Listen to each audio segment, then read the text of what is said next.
have 5 strategies that I have used for my life that I consider the things that help me move forward. And the first R is revive. And I say here, revive what's lying dormant. There are gifts and talents within you that are waiting to be unleashed. When you are not doing what you know you have been called to do, you begin to feel unfulfilled and empty. And I go back to the question, what's holding you back? Recharge. Take time to free yourself from your past, the hurts, the regrets, and bad decisions. We've all had them, and we still do them, and you will still continue to make bad decisions because every choice won't be a good choice. But get your fight back. Find somebody who you can work with, a coach or a mentor or accountability partner. You need to have someone in your life who will tell you the truth. You need somebody in your life who will hold you accountable. And you need somebody in your life that's not going to baby you and allow you, just like what you said, bye, I don't want to talk to you, to allow you to bask in that.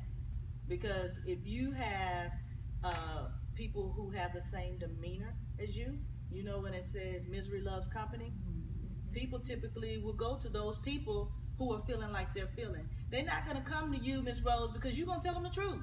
I'm not going to call her today.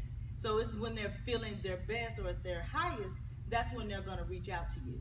So we all need people in our lives who are going to make us get up. Just get up. You can't stay there. It's okay to cry. It's okay to be there for that moment, but you can't stay there. Redirect. Getting back on course is just as simple as it is. Think about the GPS in the car. And how many of y'all have not followed the directions in the GPS? You put it in where you want to go, and you like, this don't even look right, and you haven't even been there before. So what happens with the GPS? It reroutes you. So it gives you a chance to get back on the right road, just like I told Charmaine. Can you just listen to the lady? This don't look right.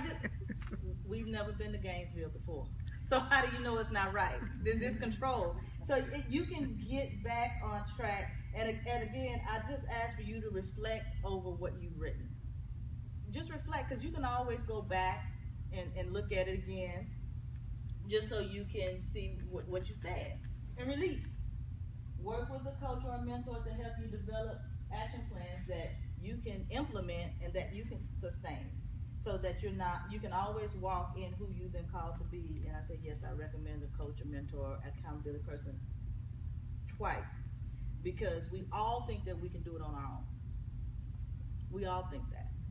So I think back in 2010, when I was on my journey, I actually went to counseling at the offering of my pastor, because he was like, hey, you ever been to counseling? I said, for what?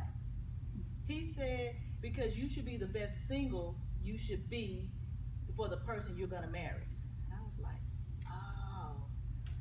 And through that, I learned, that's when it started clicking for me that I was not nurtured. You know, my feminine side, it wasn't, my parents never did that. They never said it was okay to cry. You can't do that. You have to be perfect. And it was probably the best 12 weeks of my life, because I was working with somebody who didn't even know me. And that way I could be more open with them. And then when she was calling out stuff, and I was like, all I did was fill out my paper. And just even, like, she asked me to birth order. I'm the oldest girl. So what, the oldest girl is typically the one who ends up with all the responsibility.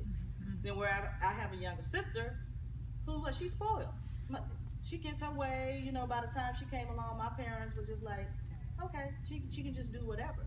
But just understanding certain things about the makeup of who I was, it helped me understand why I responded certain ways in certain relationships.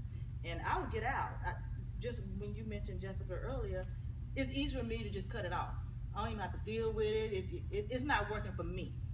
And we have to realize it's not always about you, because there's something you can always give to somebody else who don't know.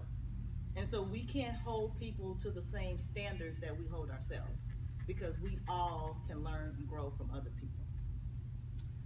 So realization, finding the real you ends and starts with you, and you are worth it. So that's the end of my